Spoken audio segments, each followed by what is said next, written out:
Good evening, everyone, and welcome to our talk. My name is Dionne, and I'm a committee member of the History of Nursing Forum. We always welcome members who are members of the RCN. Colleagues will put details of this in the chat box. This talk is being held in association with the RCN Library and Archive Service. I would like to introduce our speakers for this evening. Dr. Lisa Reynolds is a mental health nurse, and she is currently head of the School of Nursing and Allied Health Professionals at Bucks-New University. She's an honorary nurse consultant at South London and Moseley NHS Foundation Trust and an NHS England clinical entrepreneur. Her research interests are in nurse education, risk assessment, and innovative approaches in using technology to support learning. Julie Attenborough is a mental health nurse.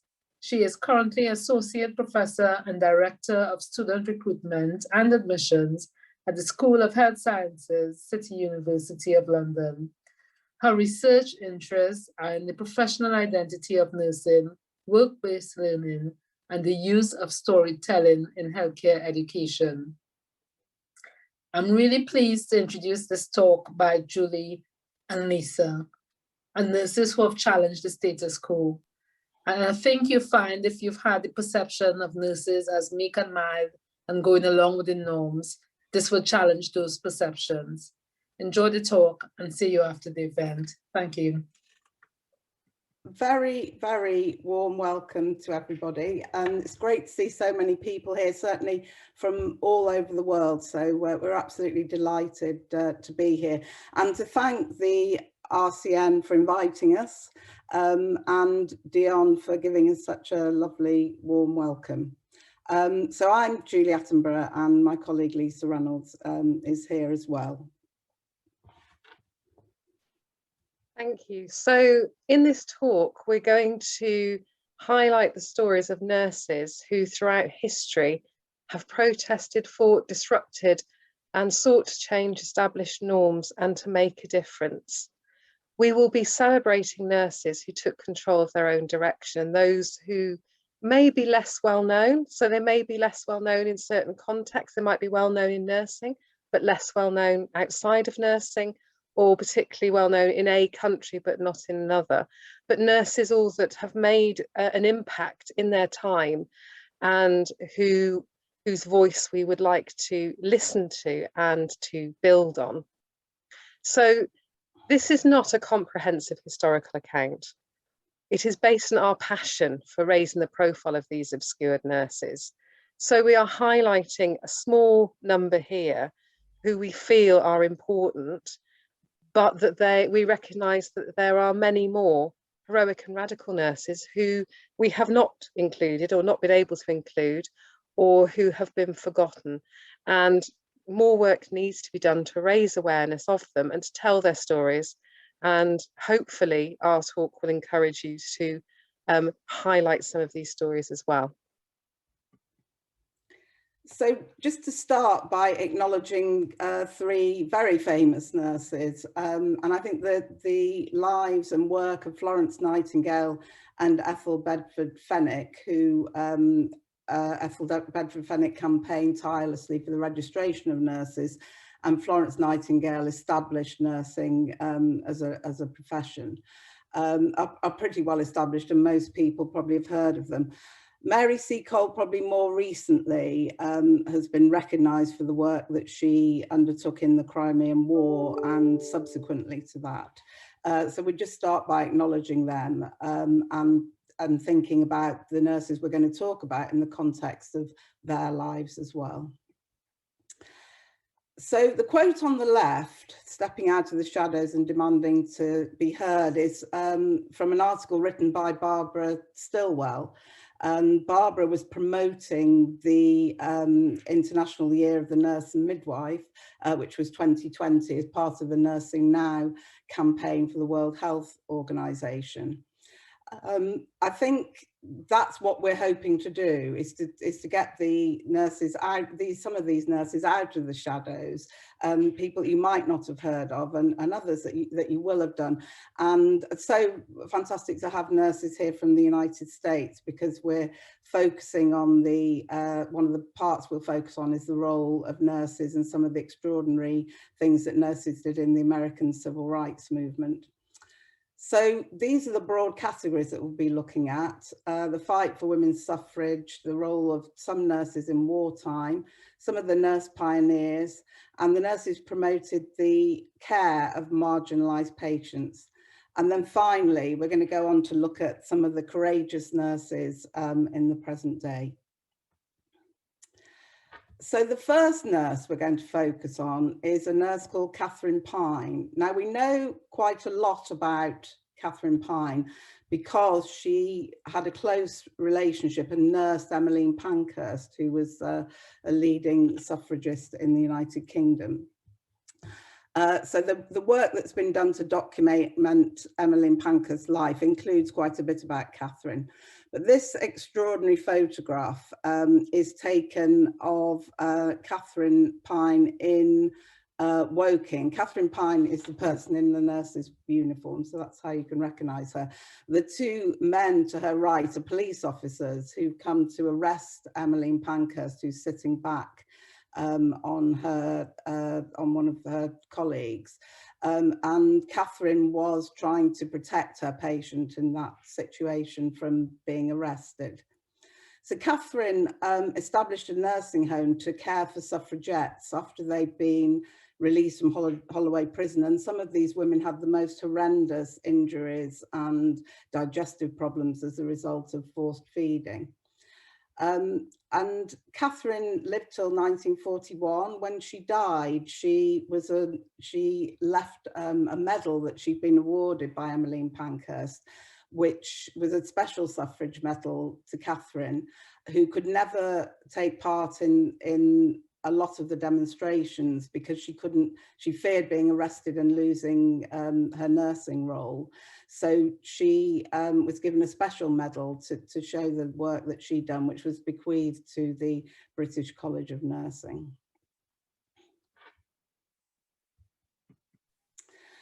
The second person that we've highlighted who's part of the suffragist movement in the United Kingdom was a woman called Mairi Rodwell. And Mairi was a member of the Women's Freedom League, which is a slightly different to the movement led by Emmeline Pankhurst and some of the Pankhurst family, in that it had a slightly broader remit. It aspired to improve women's lives more generally.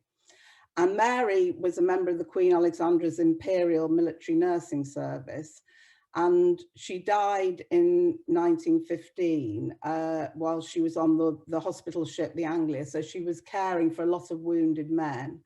And some of the evidence we have is that she wouldn't come away from the men and therefore was drowned on the ship. And in fact, the king wrote to her father to acknowledge the role that she'd had at that time in trying to protect the men she was looking after. Her obituary in the Norwood News, which is the local newspaper to where she lived, said, "So far as we know, she is the first member of the Women's Freedom League to sacrifice her life on active service. She was a member of the Crystal Palace and Annerley branch of the Women's Freedom League, and her name will be held in honour and reverence by the whole league." So a very moving epitaph for her. And in fact, a plaque was put in Colindale Hospital where she trained. Unfortunately, that was demolished along with the hospital relatively recently. So we don't have any lasting memory of that, but we do know that it was there. Okay, so moving on to nurses in war, we've got a couple of examples. And one of these is of Elsie Knocker and Mairi Chisholm. So these nurses were actually quite famous in their time in 1914.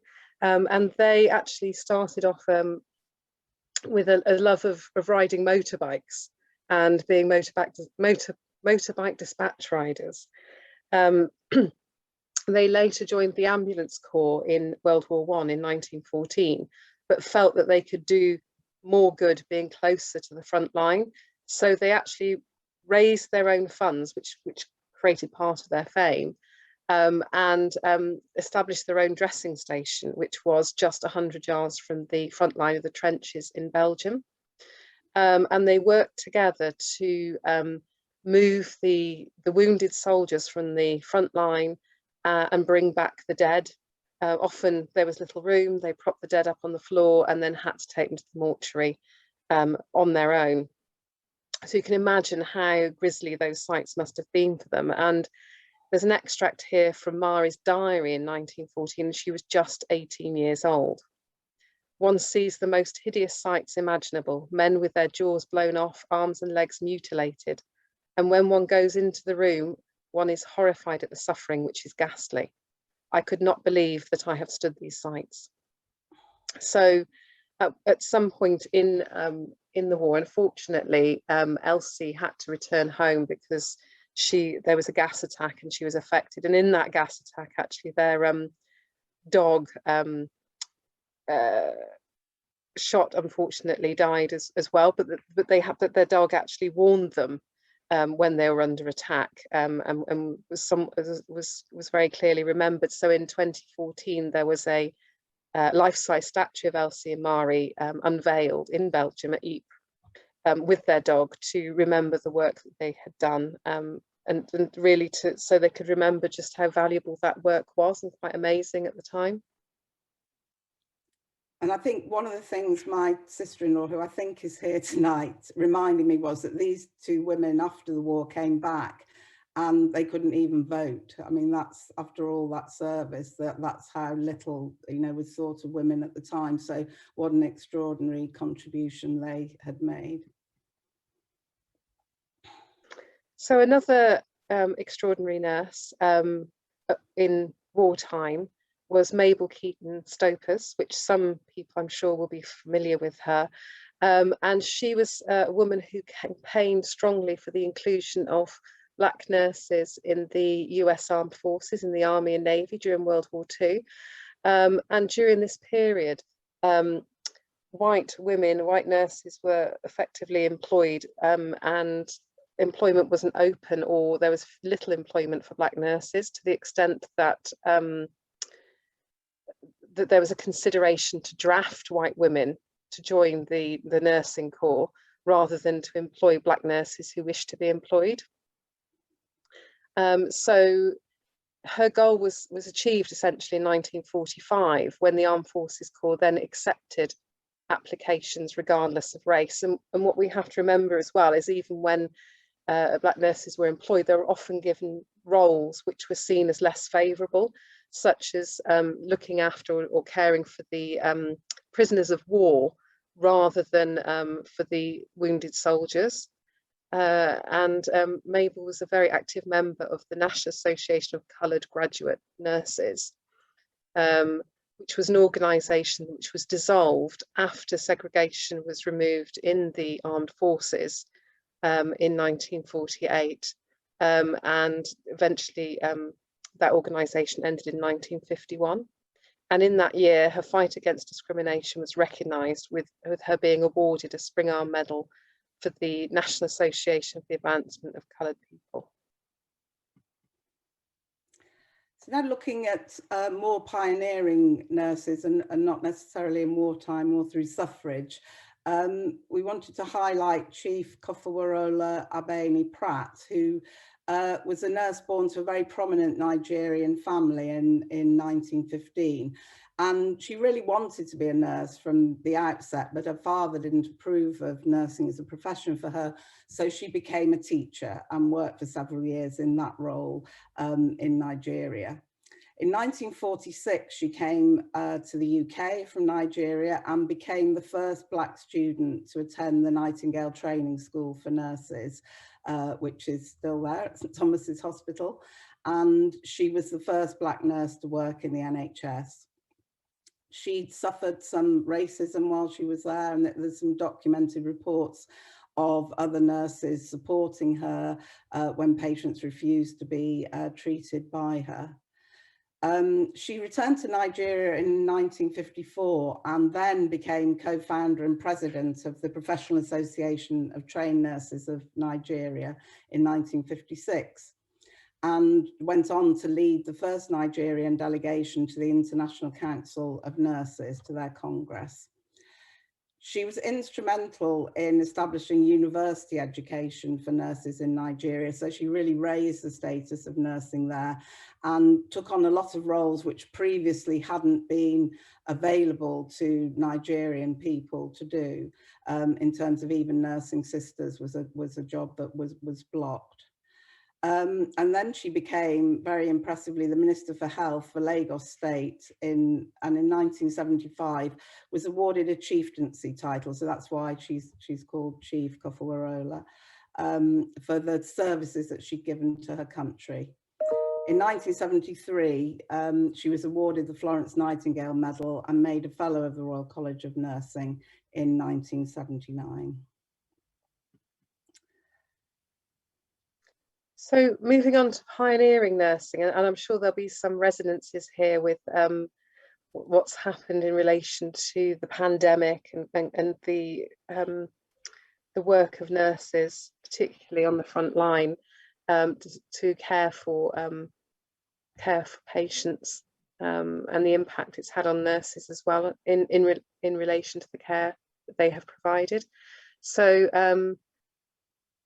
Akenehi Hei was a New Zealand nurse and midwife, and actually she was the first Maori nurse to register under her Maori name, qualifying in 1908. She was later deployed to work with the Maori communities during a typhoid epidemic.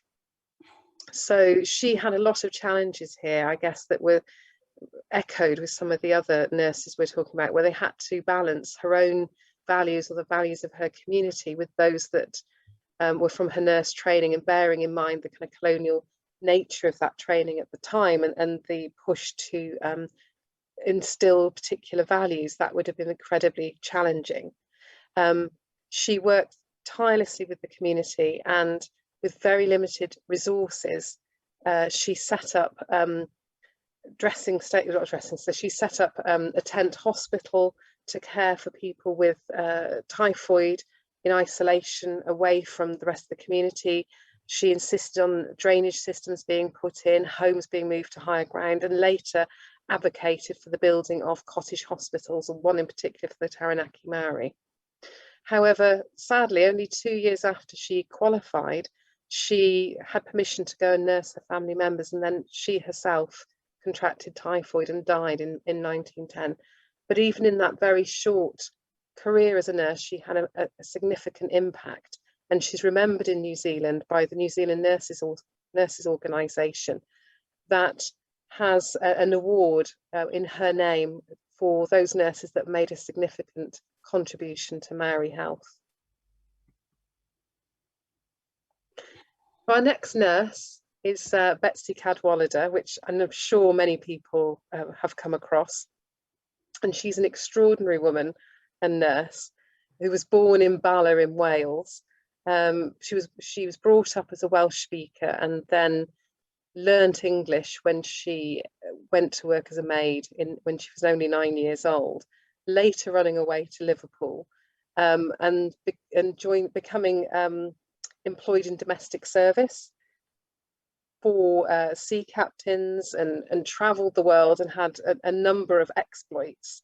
And after quite a significant period of time, she returned to England in 1850, where she trained to become a nurse at Guy's Hospital, later volunteering in 1854 at the age of 65 to work as a nurse in the Crimea, and she was posted to Scutari in a hospital run by Florence Nightingale. And she actually, again, similar to Mairi and to Elsie, requested to work closer to the front line, working in Balaclava, where she cared for the wounded soldiers and also took charge of a special diet kitchen. Unfortunately, she then became very unwell after contracting cholera and dysentery, and returned back to England, where she was in ill health and unfortunately in poverty. And to try and address this and raise funds, she worked with someone called Jane Williams, who took an oral history from Betsi and wrote her autobiography. Now, this is something which captures a somewhat disputed, but a history of Betsi's experiences and of the events in the Crimea from a working class woman's perspective, which is unique, actually, and really important history. So we then move on to 2009, and Betsi was recognised with her name being taken for a health board in Wales. And in 2016, she was actually voted one of the 50 greatest Welsh men and women of all time by the Western Mail Survey. And this amazing picture that you see was created last year by Nathan Wyburn, using all the photographs of the RCN Wales Nurse of the Year finalists from 2012. So in the Year of the Nurse, we have this amazing image of Betsi to remember her. So we're going to move on to nurses who are active and made a fantastic contribution to the American Civil Rights Movement. I mean, there's a very, very significant contribution, and I'm grateful to Phoebe Pollitt, who has recorded and disseminated some information about that. We've highlighted a few of the women who were nurses during the Civil Rights Movement. But obviously there were many, many more. And some of the contributions which are recorded are in relation to the same things, really, that Catherine Pine was doing. So helping protesters who've been injured with cattle prods or set upon by dogs by the police, and their role absolutely important. This is the photograph. The image is a demonstration by the Medical Committee for Civil Rights. And on the left of the photo, you can see the registered nurses marching alongside their medical colleagues. So I'm going, as I say, I'm highlighting some of these women, and I'm sure American colleagues who are here tonight might well think there are other people that we should have highlighted. So I apologise if that's the case, but these are the ones that particularly struck us when we were preparing the talk.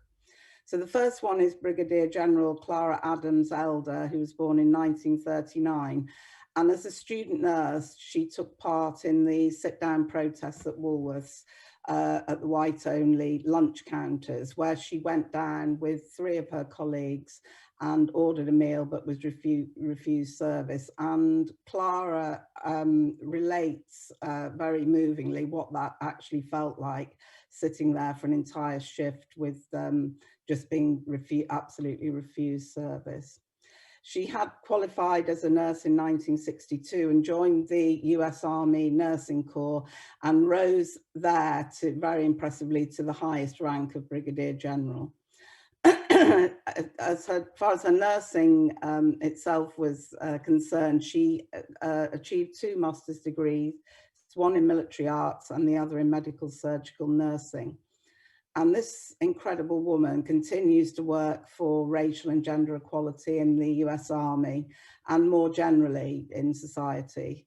In 2014, as an example, she was one of 3 generals who served on the Planning Commission on Transgender Military Service, making recommendations and reviewing the research in that area. The second person, I had a most wonderful video of Sister Ano Ebo, but we just didn't have enough time to show you it. But I do recommend, if you can, going onto YouTube and listening to this incredible woman talking at Selma at this demonstration. So she graduated from St Mary's Infirmary School of Nursing in 1945. And she answered Dr. King's call for clinicians, not clinicians, for clergy people to join the march in Selma, and she went along with some of the other nuns that were in the same convent as her, but she was the only African-American nun there. And it was very unusual at the time to see any nuns in their full habits protesting, and she was put at the very front of the demonstration. And this was picked up by the media, and you can see on the photograph there's Sister Ano Ebo being interviewed by multiple agencies about why she's there, and actually her whole fight for the inclusion and suffrage of Black Americans was what she talks about. She continued to be a campaigner all of her life until she died in 2017. And on the 50th anniversary of the Selma March, she attended a Faith in Ferguson rally, which was a protest at the shooting of an unarmed Black man called Mike Brown by the police. And when she did that, she was 91 years old, and really, really incredible woman. And finally, we wanted to talk about the contribution of Viola Liuzzo, who was a woman who campaigned for a just society. She attended the Wayne State University in Detroit, where she was a nursing student. She didn't actually qualify because she died before she could qualify. She was a mother of 5, and very unusually, as a white woman, she was active member of the NACP. She participated in the 3rd Selma to Montgomery March, and she did all sorts of things like dressing people's wounds and supporting the marchers. But she also was a driver and had a car, and one of the things she did was to shuttle the activists to Montgomery Airport. And on one trip there, she was taking a young protester, a young Black man.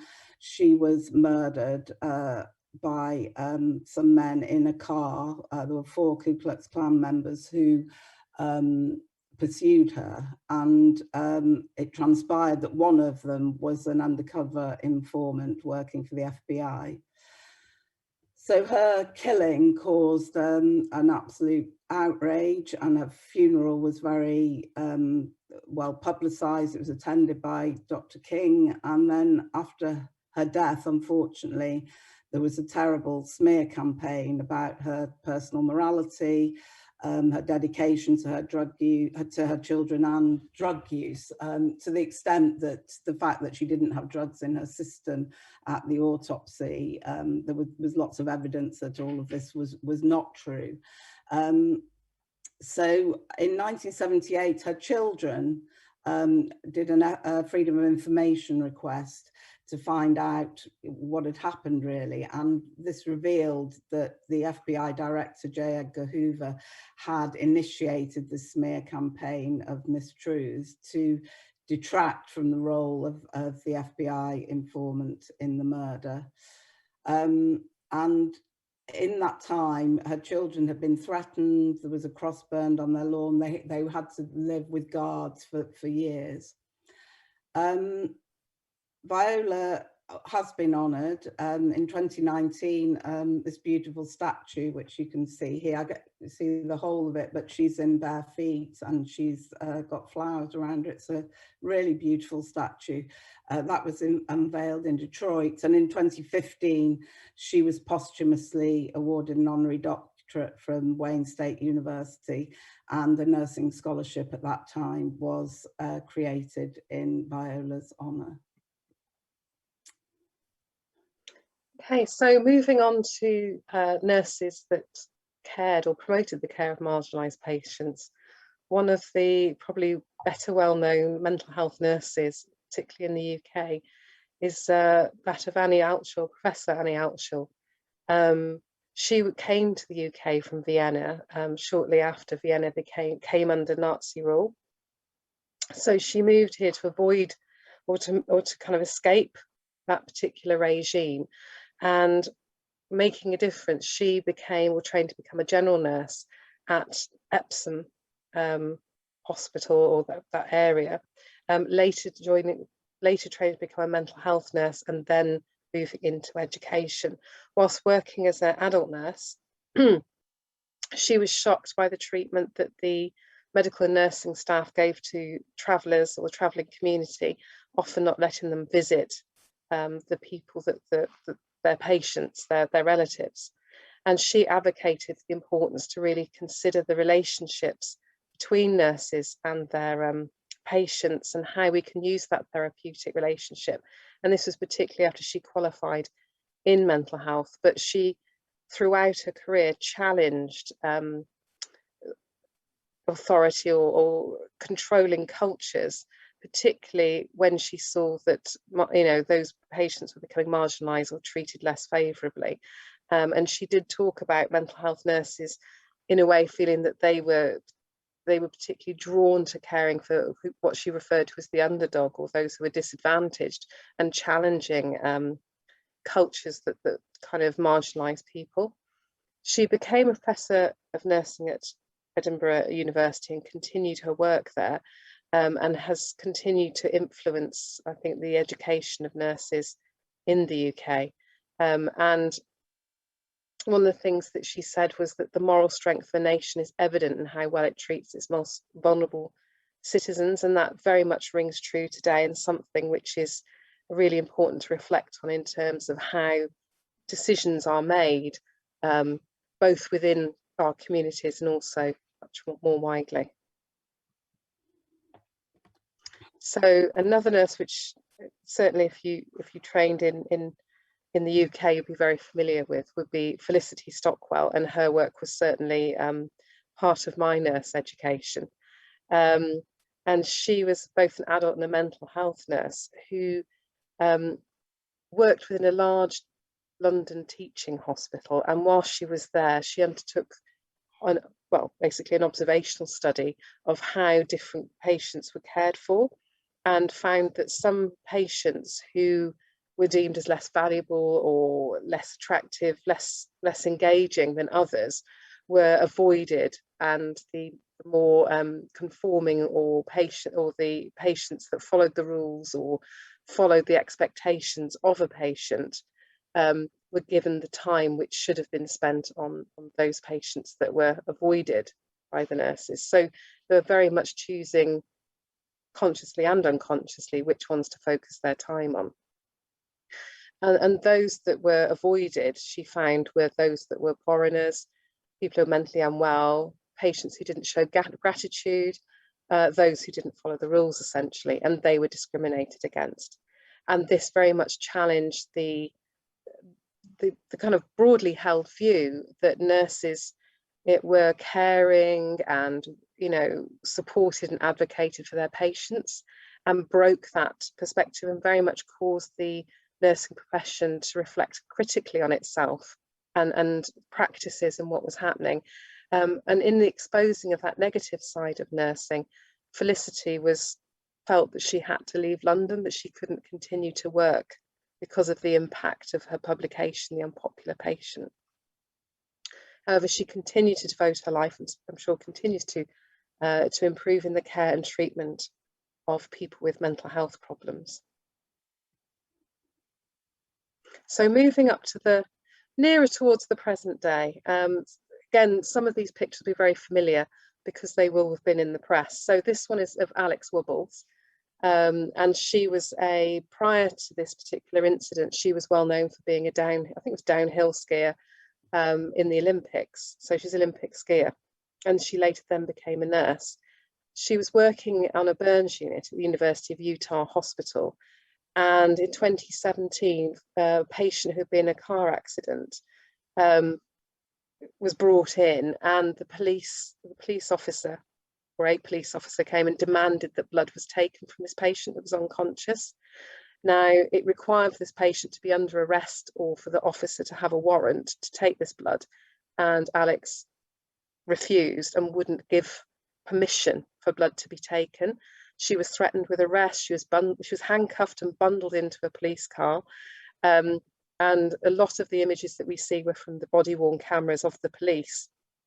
And she absolutely showed courage in defending the the rights of her patient and not enabling this police officer to take blood. Later, she was vindicated. All charges were dropped, and the police officer himself, I believe, left the police force. So another very recent and I'm sure familiar image is that of Kirsty Boden, who very sadly lost her life in the terrorist attacks at London Bridge. And she was an Australian nurse who was working very close to London Bridge, and who I believe was socialising. She was in a restaurant at the time. She heard, or the group that she was with heard, that there was something happening and thought it might have been an accident, car accident. She ran towards it to help. And whilst she was helping a restaurant waiter who had been stabbed, she was then set upon by the terrorists, and I think several terrorists, and was stabbed and unfortunately lost her life. But she did that, trying her best to save this victim of the terrorist attack. So in 2018, Kirsty was posthumously awarded the Queen's Commendation for bravery for everything that she had done. So moving us right up to the present day, I think it's difficult to pick out an individual nurse or an individual story. There are so many of them, but I felt that, or we felt that these images were quite powerful in the way that they showed nurses in different contexts. You've got the nurse, I think this is on the side of the Tate Modern, which will be the front page of a new exhibition. I think it's called Hold or Hold Still, which is documenting with images experiences of COVID. And this one of the nurse in PPE is something very familiar to us from the news and what have you, different channels. But we also have to think about more broadly how this has impacted nursing and the nursing profession. And here we have two very strong images of nurses that, unlike those that we've talked about already, are saying, actually, we have done so much. We have, shown such bravery and stepped up and worked above and beyond, and we have really kind of made a difference here. And now we need you to care for us. And this is something that nurses like Betsi didn't do. They died in poverty. Akenehi Hei was not even paid for the work that she did, but actually their voices shouted very loud for their patients or communities, whereas now nurses are starting to find a voice. So here, I mean, it's very UK centric, so apologies to those from Canada and America that are, and other countries that are attending tonight. So Bojo is our Prime Minister, Boris Johnson, who had been cared for in Guy's and St Thomas's when he had COVID. And so this nurse is saying, Bojo, Boris Johnson, show us you care about the NHS. We cared for you. So that's very personal, very powerful. And I think the look in that nurse's eye is very strong. And equally, the first nurse, we risk our lives to save you all. So it's changing the narrative. The voice is there, but we are changing that narrative as we progress. So in conclusion, I think what we've realised from the research that we've done, from the reading we've done about the different nurses, is how important it is for us to recognise the connection that we have, what Lisa was talking about really, with the collective bravery of the nurses to inspire us as nurses in our everyday practice, and that we do have a role in challenging injustice, and the established gender roles, which may be perhaps what society expects of us, we perhaps do have, we can use these, the collective experience of these nurses to challenge and disrupt those gender roles. And I think it's important that together we strengthen our voices. So we strengthen our voices globally, we strengthen our voices across history, and we listen to the voices of those that have gone before, and we kind of build on that, and we grow on that, and we take courage to take risks and rise up and make a change and realise that it is possible. Even those that have been from marginalised groups in nursing have made a vast difference, which has then enabled us to progress as a profession. And the struggles that they have are just you know, it's unthinkable really that they went above and beyond to, you know, for their patients and to promote civil rights. And we must then now, I think, ourselves take up that and take the risks and continue to make change and make a difference. So I think just taking that a little bit further, that one of the things that we discovered is that many of the nurses' lives aren't particularly well documented. So we're very grateful to the archivists at the RCN, at Barts Health, all the places that we've approached who've helped us to find different things. But we're very aware of how that's seen and how that's taken forward. It's quite subjective. So we want to really to make a commitment and to call on other people to document these extraordinary nurses so that their influence can spread way into the future for nurses that come after us.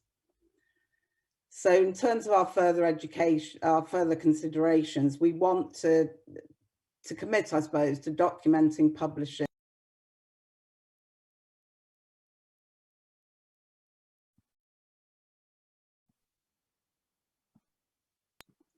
Sorry, I think I was muted momentarily, but anyway, I think hopefully people have got the first box about dissemination. Yeah, and really just to build on what I said previously, it was just that we must think to form collaborations, which I guess Nursing Now has kind of started us off with. And I think, you know, globally, some you know, countries, I think relatively the US is pretty good at documenting the history of nurses and to kind of having that embedded into the curricula and learning from them. But, you know, others of us need to learn from that, but also to think, you know, I guess our talk has missed out great swathes of nurses from across the globe who've done some amazing things. So how we bring that together and work with other disciplines to inform and develop our work. So by preserving and publicising the stories that we've got and building on those, I think we do have a chance really to influence the narrative about nursing, to change the story in some way. And I think it could be a very positive story. Yeah, and finally, we just, you know, we must collate the information about these nursing pioneers. And I've already said it really, to develop a global narrative, to work together to strengthen that nursing voice from across all ranges of experiences and settings, so that we can all learn and we can be inspired. And Julie's put this to sustain us, and I think that is really a key thing. It does sustain us in what we do. Yeah, I mean, basically, if we think about what those people have done, then what we can do and what's possible is very evident there. So that's the end of our presentation. We've got the references here of things that we've directly referred to within the slides, but I'm going to stop sharing now.